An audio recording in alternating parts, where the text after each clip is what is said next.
Well, hi everybody. Today we're going to start to do some problem solving with our kinematics equations. So you should have gone through the PowerPoint, and what I want to do is work out an example for you. So at this point, we know this equation, VF equals VO plus AT. We're going to get a couple of other kinematics equations, but for right now, this is the one that we're dealing with. So here's a problem. This is a typical problem. It says, an airplane needs a velocity of 80 meters per second, which is about 170 miles per hour, before it can successfully take off. It can accelerate from rest to this velocity in 45 seconds. What is the plane's acceleration? So in physics, we have a specific problem-solving technique that we use. And I just did the first step of that technique. Read through the problem. So this way, we have a picture in our mind of exactly what is happening. And what's happening is we have our plane, and it's starting from a certain position at rest. And it is going to accelerate to another position. We don't know how far away that position is, but we know that by the time we get there, we'll be traveling at 80 meters per second. And we know that it's going to take us 45 seconds to change between those two positions. What I want to know is, what acceleration do I have to have in order to accomplish that? So now we have a picture of what's going on. The next thing that I want to do is I want to make a list of my known and unknown quantities. And for now, we know 4 different physics quantities. We know our final velocity, our initial velocity, our acceleration, and our time. One of those 4 we're going to be looking for in this problem. So let's see. We know that we have to reach a final speed of 80 meters per second. And we're starting from rest. And as we said, it's going to take us 45 seconds to get there. Now you might be thinking, why do I need to write all that down if I already drew this picture? Well, sometimes it gets a little bit more complicated.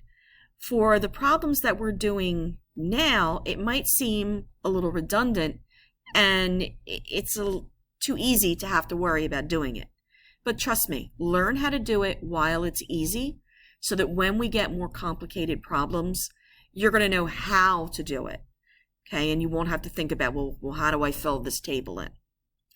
The other thing that I want to say before I get any further is one of the best things that you can do to help yourself with problem solving, and I know I mentioned this in class, is to learn the units that correspond to which quantities, so that whenever you see meters per second, you recognize that stands for a velocity.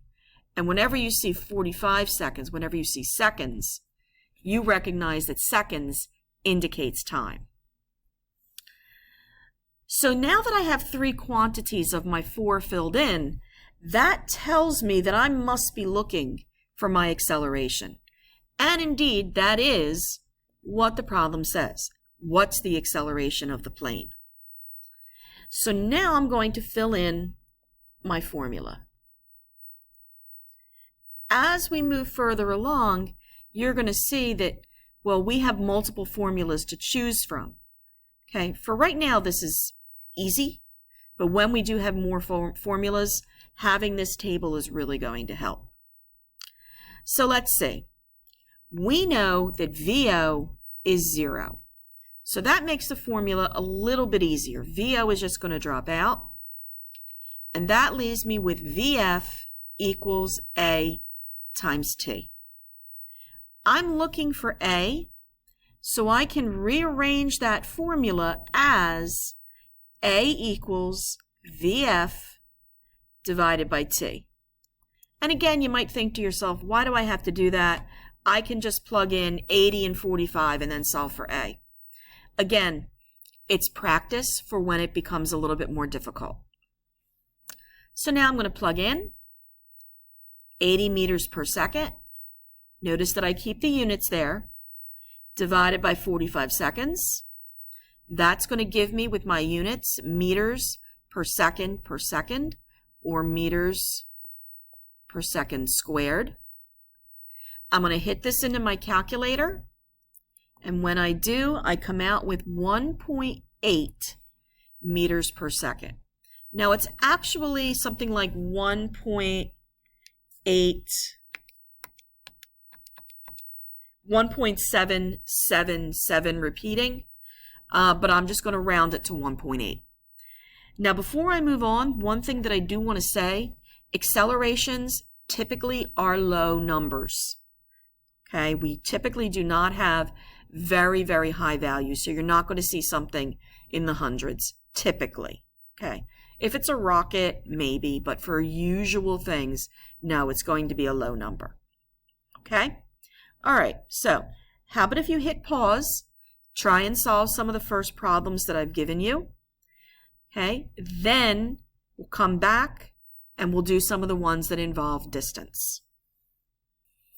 Okay, so welcome back. So now we're ready to add a distance portion into our problem. So I'm going to write down what our kinematics equations are. This was the one that we've already used, and then we just added two more.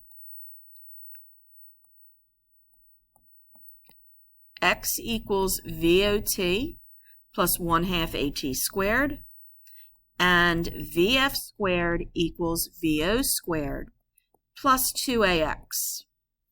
Okay, so I've added to the problem that we just did. My new question is, how long must the runway be for the plane to take off?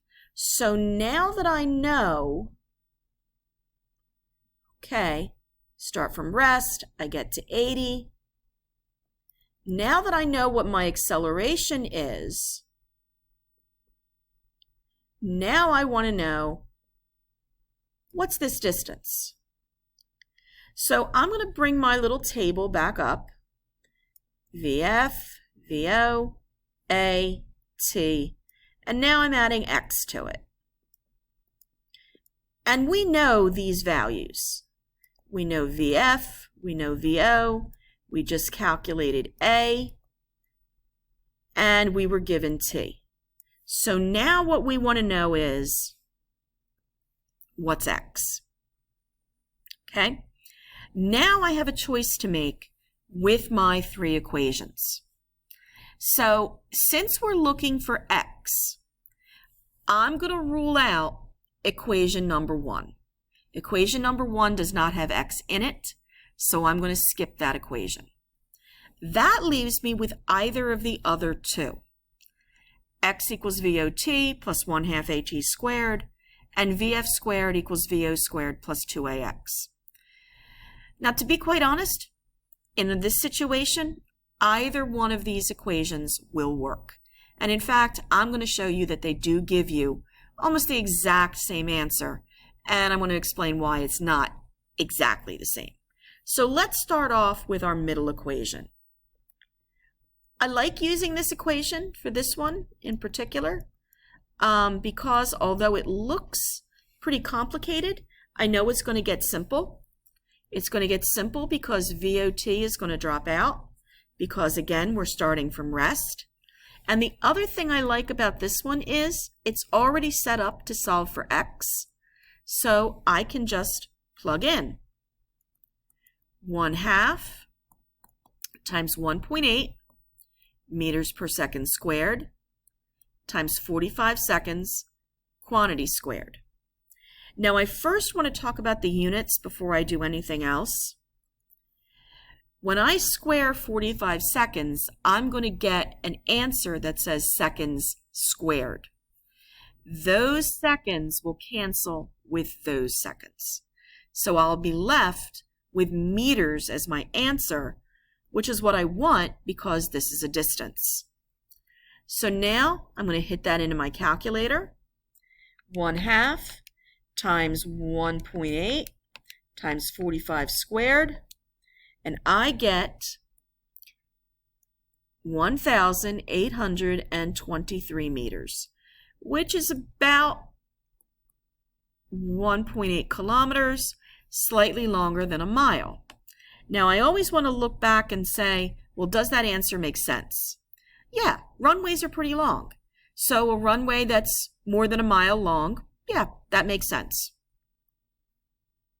Okay, so now what I want to do, and you don't have to do this, I just want to show you how we would use the other equation, and that it'll give us the same result. So I'm going to say VF squared equals VO squared plus 2AX. Again, VO drops out. So that gives me VF squared equals 2AX, or X equals VF squared divided by 2A. So if I plug in, I get 80 meters per second quantity squared, which will give me meters squared per second squared over 2 times 1.8 meters per second squared.